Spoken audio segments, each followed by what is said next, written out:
If the world were like a Sleep Number mattress, everything would adapt for your comfort. Because as your life changes and your body changes, Sleep Number mattresses adapt and shift to give you personalized comfort night after night. And now everything's on sale during our Memorial Day event. Save up to $1,200 on mattresses for a limited time. To experience a whole new world of comfort, visit a Sleep Number store or go to sleepnumber.com. Sleep Number, to a good life sleep. It's time for the Larry H. Miller Utah Summer Games at Southern Utah University in Cedar City. Register today to participate in the 40th anniversary season of a Utah sports tradition at utahsummergames.org. Participate in over 50 sports around the state. Then plan to join the opening ceremonies Friday, June 5th, presented by State Bank of Southern Utah. Register today to participate in the 40th anniversary season of the Larry H. Miller Utah Summer Games. It's time to get your morning started with the news you need to know. News update. This is what's trending with DJ and PK. Hashtag NBA. Cade to the right wing. Cade launches and connect. A big-time long gun goes for Cade, and the Pistons are up 92-87. Wing right Holmgren. Jab steps on H. Holds. Cranks a three that's online, looks good, and is. He splashes it. Cha-ching a Thunder Monday ball. Jet the All-Star knocks down his third three tonight. LeBron has the worst whistle of any star player I've ever seen. I mean, I've been with him 2 years now. Again, the smaller guys, because they can be theatric, they typically draw more fouls, and the bigger players that are, built like LeBron, it's hard for them. But he gets clobbered, and he got clobbered again tonight a bunch, and that's not like a new thing. That's not specific to this crew or, this series. He gets fouled a lot. That doesn't happen. I mean, guy gets hit on the head more than any player I've seen on drives, and it rarely gets called. That's J.J. Redick, the Lakers coach, on LeBron James. Whether that is true or not could be a fascinating conversation. It's going to have zero impact on the outcome of this series because they can't give LeBron enough free throws to close the gap between the Thunder and the Lakers. Thunder win 125-107. They trailed at halftime, and they still win very comfortably. The Thunder are better. The Thunder are great. And I think the only team that can take the Thunder down, San Antonio. And we'll see if San Antonio gets there because obviously they're 1-1 in their playoff series. They got Game 3 coming up tonight on Amazon Prime. It's Knicks and Sixers at 5 and then Spurs and Timberwolves at 7:30. San Antonio split the two games in Texas. Now they're in Minnesota for the next two. So we'll see how that goes. The Thunder, that was just really impressive. And Shai Gilgeous-Alexander didn't have a great game. You can't count on Jalen Williams playing. He's missing half or more of their playoff games. I have to go back and do the math, but he's played in less than half the playoff games, I think. And it doesn't matter. They're so good. They're so deep. They find another way to win by it. They were actually, I think, plus 18 when Gilgeous was off the floor. He didn't have a good game. It didn't matter. The Thunder, impressive. So they're up 2-0 on the Lakers. They've won 6 straight to open the playoffs. They just look fabulous. Detroit's up 2-0 on Cleveland. Theme of the morning, how do you go from good to great? How do you go from good to very good, great, excellent, championship? There's so many teams trying to do it. And there's so many of our teams. Now, here in Utah, we got plenty of people who've come from somewhere else, or we don't have an MLB team, so you root for a team from somewhere else. So it's not like it's exclusively our teams, but that question of how do you go from good to great faces Donovan Mitchell here. Is he a good player? Yes, he is. You may not like him, but don't say he's not a good player. That's just ridiculous. Now, Shaq, who was a great player, like LeBron, he thought he got a terrible whistle. But he won 4 championships. And yes, he was bigger than everybody, and how he was refereed was a massive question. But when Shaq called Donovan out, super awkward timing. But the bigger point, Donovan scores, but what else can he do? He's small by NBA standards. Let me just stand next to him. He's a 6-foot-tall guy, but he is not 6'3". In a league where you need to be 6'6". So hard to be a great defensive player. He could apply himself a little more. Let's not kid ourselves. But nonetheless, he's never going to be 6'6". People are always going to shoot over him. He's not going to be a great rebounder at that size. You can be better. There's a lot of missed threes and long rebounds to chase down. He could do better there. And maybe more assists, set more guys up. He's such a scoring threat. But does that get him to great? Does that get him to a conference final? Now, Cleveland's in this weird situation where they've lost every single road game they played in the playoffs, and they've won every home game. They're 4-0 at home. They're 0-5 on the road. They're going home. Maybe they can tie this series up. But that question looms over Cleveland. How do you go from good to great? No different than what's looming over Utah and BYU football. No different than what's looming over the Mammoth or what I believe is about to loom over the Jazz. We can just keep going down the list of local teams. How do you go from good to great? That faces the Cavaliers and Donovan Mitchell right now, because it looks like they might be coming up short on the old second round again. They're down 0-2. They are going home, so we'll see if they get back in the series. The injuries. What is the NBA going to do about all the injuries? There are so many of them. I know tanking's been an issue. I know load management's been an issue. And I know people completely and totally dedicated to the three-point shot are going to be an issue. And by the way, been reading stories that could really be an issue in Boston. You heard PK go off on it yesterday, not on Boston because they're already out of the playoffs, but he talked about during the Boston series, and again, Philly at the end of that loss to the Knicks, why this just complete and total dedication to the three-pointer. When it's not going, you got to do something else. It seems like it's an off-season debate in Boston. Postseason press conference wrapping it up. I mean, the Celtics don't just do it. They're coached to do it by Missoula. I mean, they are coached to do it. However, Brad Stevens up there in the front office, what does he think? And where is that going? So you got all these stories, but to me the biggest one is still the number of guys missing games. You don't need to watch a game when teams are either sitting their star players on purpose in the regular season or even in the playoffs missing them, and you know the game's going to be lopsided. You know who's going to win or lose based on the injury report, based on one sentence that pops up on social media or on the crawl across the bottom of the screen. And now OG Anunoby is hamstring strain, late game 2, considered day-to-day as they get ready for game 3. The injuries just keep piling up. What are they going to do about this? We pay to see the stars. Now, OG's a very good player. He's not great, but he is a good player. You know, I think certainly more than half of Jazz fans know who he is. You know, and in the East, and they're coming through town once a year. But people know who he is, and now they're going to be missing him, it looks like. We'll see. Day to day, maybe he'll be back, but it's a hamstring. They need to be careful with that. They need him. Former Kansas star Darren Peterson said the cramping episodes he dealt with while playing for the Jayhawks were due to his high doses of creatine. Wow, Mark McGuire, hello. Creatine's back, baby. I had never taken it before I arrived at Kansas, but after the season I took 2 weeks off and they did tests which showed my base level was already high. So they said when I dosed, it must have made the levels unsafe. Well, great. All right, well, he's got a story to explain that because a lot of people are wondering why he didn't play more. DJ and PK. Hashtag college basketball. Men's and women's basketball tournaments are going to 76. Yeah, no kidding. So the first 4 turns into 12 opening games, 2 sites. So they're going to be 6 games at each site now. I guess we're going to have triple headers. So there you go. The men are Dayton, and then they're going to determine another one. And man, Vegas and Salt Lake look like obvious possibilities. We'll see how that plays out. I'm sure there are people down in Texas who want it too. So they spread those locations around. And, man, people are screaming about this, but the truth is teams getting into the first 4 are advancing in the tournament. I just don't think there's a big difference between Team 68 and Team 28. Now, at the top there is. There are some powerhouses. You can just look and fill Duke into a regional final the last couple of years and be right because they're that good. But even these teams that look really mediocre, Texas, Oklahoma, well, Texas got in, Oklahoma didn't.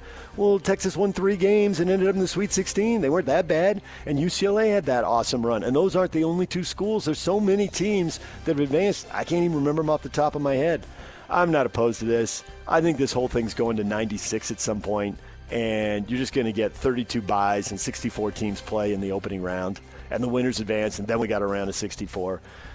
That's where it's going. And, you know, honestly, if the Texases and UCLAs of the world can make these runs, I don't think it's that bad. It looks ugly putting Oklahoma in when they're only a couple games over 500. But if they can win in advance, why not? All right, DJ and PK. Hey there, it's Wayfair here, where delivery and setup are as easy as a few taps on your phone. You're relaxing in an old hammock, scrolling Wayfair's app, when you spot it, a brand new patio set. Next thing you know, Wayfair delivers it right to your patio and sets it up. Oh, you need a new grill too? All right, Wayfair's got you covered. With Wayfair's room of choice delivery and fast expert setup on qualifying orders, life gets a little easier. Visit wayfair.com or the Wayfair app. Wayfair, every style, every home. #NFL. This is not a drill. This is real. Aaron Rodgers expected to be in town tonight with the expectation of him signing this weekend. This is a big one. Mm-hmm. This is the real thing, folks. Yep. Not speculation. This is what we have been told. Well, I guess in Pittsburgh, Steeler country, sure, make a big deal of it. But Aaron Rodgers coming back, and I know they made a coaching change, but it still looks like a team that's going to cap out at 10-7. And Yak, am I off base on this? You're a big football guy. I tell you, Steelers 10-7, higher or lower? Well, I'll say 10.5, so there's no push. 10.5. Would you take higher or lower? You would take lower. I actually would push over just like to 11. No way, really? Yeah, I think they've got a really good wide receiver core. Huh.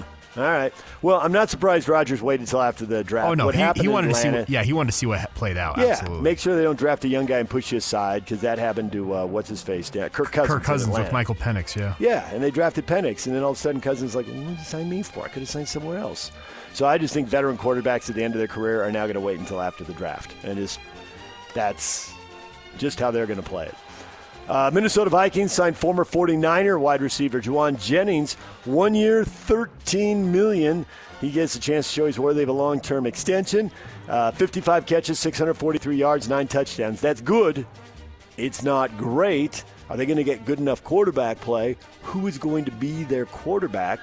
You know, there's a whole theory that you go to a team like Arizona because they got bizarre ownership. They roll through coaches. They don't sign big-time draft and extend big-time players. It's just kind of mediocrity. So maybe they get a little somehow Sam Darnold kind of deal where he's good, but he's got to be in the right situation to be good, which is really what they're saying about Brock Purdy in San Francisco. He's good, but if he's going to be great, he's got to be in the right situation because nobody's Josh Allen except Josh Allen, right? So we'll see how that works out. Vikings trying to turn things around after they let Darnold go. DJ and PK. #college football. Florida State and Georgia canceled a home-and-home because the SEC and ACC are going to 9 games, and especially for schools like Georgia and Florida State where you got 9 league games, and there are a lot of teams playing soft schedules and hiding, but Florida State and Georgia both have in-state rivals in the other league, right? Florida State plays Florida, Georgia plays Georgia Tech in those SEC, ACC crossover games that we so often see. Kentucky and Louisville, exactly. Clemson, South Carolina, some of the other ones.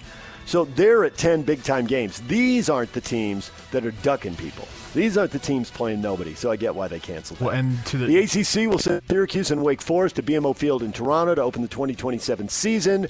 Do I get residuals for that, Yak? Do I get paid for that? How many times have I wasted your time between 10 and 10:30 telling you this? You have a life to get on with, and I have to keep beating this drum. Will I shut up now, Yak? No, I will not. No, it's okay. But do I get a residual? You get a residual for putting up with me. We should all get a residual. Let's be real. Right? How come college football ADs haven't figured out to go play in Toronto, Montreal, and Vancouver? They got 50,000 seat stadiums. Now in BMO, they're choosing to go to one that I think is actually 30 or 35. So a little smaller there. You can play football in the Dome there. It's baseball season, so you got to get the right date, but you can make it work. Montreal's got Olympic Stadium. They got that BC Place in Vancouver. I'm telling you, BYU versus Washington or Wazoo in Vancouver. Sold out, making money. As soon as they move to week 0, this loophole in the rule may go away. I can't believe BYU hasn't cashed in on it. BYU Notre Dame in Toronto for a bonus game. That'd fill the place up. All right, DJ and PK. #Major League Baseball. Caminero waiting on a 2-1.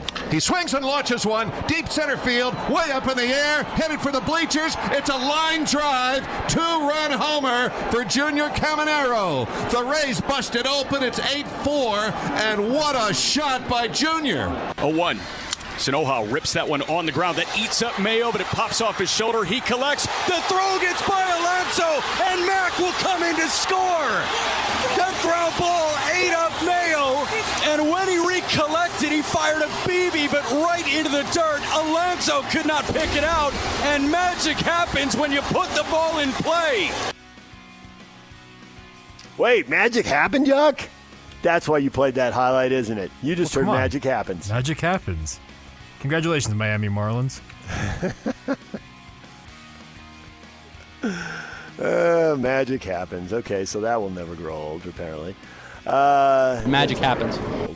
All right, highlights from around Major League Baseball. Magic Tampa's won 7 in a row. They've won 13 out of 14. That is unreal. How many teams are red hot right now? The Yankees are on a roll. They blow out Texas 9-2. Chicago's on a hot streak. 15 straight at home. I think it's 19 of 22 overall. The record at Wrigley Field, and stadium records aren't really a thing in baseball because they keep tearing down the stadiums and building new ones every 20 or 30 years. But since Wrigley has been home to Major League Baseball for well over 100 years, stadium record might matter there. That's 15 straight home wins, and the record at Wrigley is 18 in a row, set by the 1935 Cubs. So Chicago's got a 9-game win streak. They've got a 15-game win streak at home. It is crazy to me in baseball, a sport where everything changes every day based on the starting pitching. Even in an era of diminished starting pitching, if you're hot, you roll somebody out there and they get lit up in the first, second, or third inning. What are you going to do, right? But it's lopsided. It's got that whole NBA tanking thing going on. The bottom is bad, the top is good, and the top is just crushing these teams at the bottom. What we do get this weekend is a great series here. Dodgers and Braves. Dodgers, the defending world champs.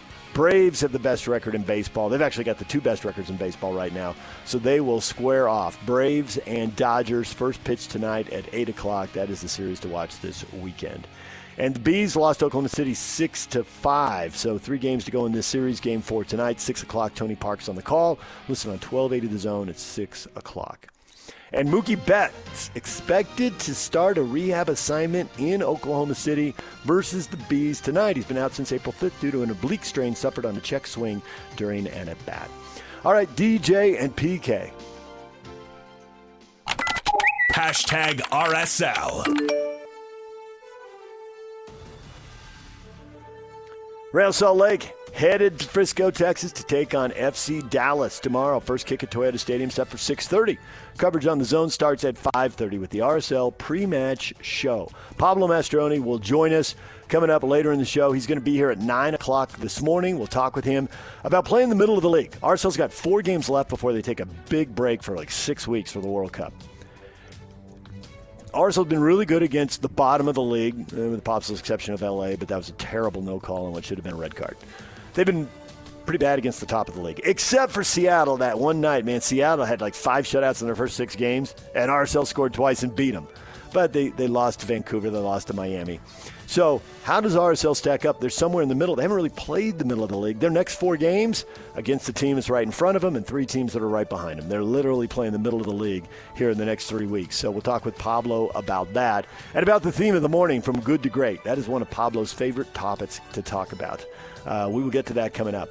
The Utah Royals have won 5 in a row. They won Wednesday night again. So they've got a 5-match win streak. They are flying. They have been, there's no graceful way to say this, they have largely been, what's the word I'm looking for? Terrible, atrocious.